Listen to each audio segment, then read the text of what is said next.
Si je devais parler que d'un domaine, ce serait l'accompagnement déjà, tu vois.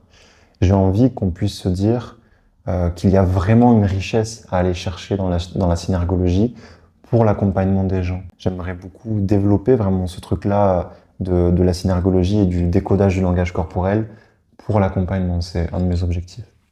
J'aurais envie de dire à toutes les personnes qui voudraient se lancer, en fait, de foncer, de pas hésiter, même si ça peut représenter un petit investissement. Voilà, même un bon investissement, ça dépend d'où on part. Moi, pour moi, c'était un gros investissement.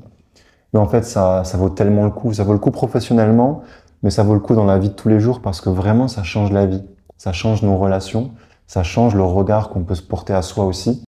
Et vraiment, c'est quelque chose qui peut transformer beaucoup de choses, qui peut sauver beaucoup de choses, des relations, que ce soit pro ou perso, tu vois, même dans la famille, même amoureusement, tu vois.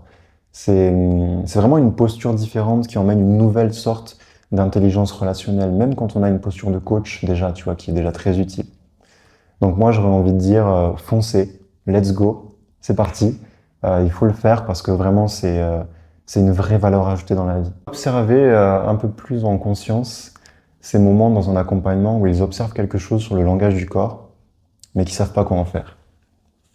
Parce que moi, je sais que je l'ai vécu plein de fois, tu vois.